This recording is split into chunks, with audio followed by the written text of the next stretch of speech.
جگہ جی لگانے کی دنیا نہیں ہے، یہ عبرت کی جا ہے، تماشا نہیں ہے۔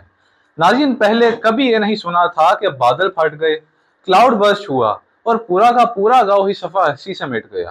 گلگت بلتستان اور کے پی کے سے جو دل دہلا دینے والے مناظر دیکھنے کو مل رہے ہیں، سیلاب کی جو تباہ کاریاں سامنے آ رہی ہیں، وہ اس قدر وحشت ناک ہیں کہ گویا پتھروں کا ایک طوفان نمٹ آیا ہو۔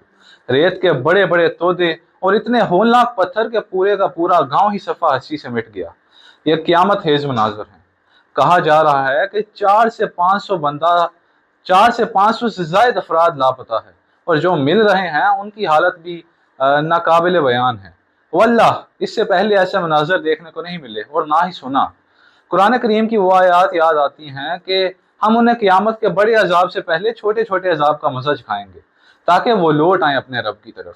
شاید یہ ہمارے لیے تنبیہ ہے، ہماری طرف لوٹ ہے۔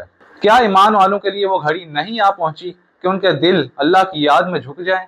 اس قدر ہولناک مناظر دیکھنے کے باوجود بھی وہ کون سی چیز ہے کہ جس نے تمہیں اپنے رب کی طرف سے دھوکے میں ڈال رکھا ہے؟ یہ ویسے بات تو بڑی مختصر سی ہے کہ جھک کر چلو، حیات بڑی مختصر سی ہے۔ اللہ کریم سے دعا ہے کہ وہ اس عذاب سے ہم سب کو بچائے اور اس عذاب کو ہم سب پر سے ٹال دے۔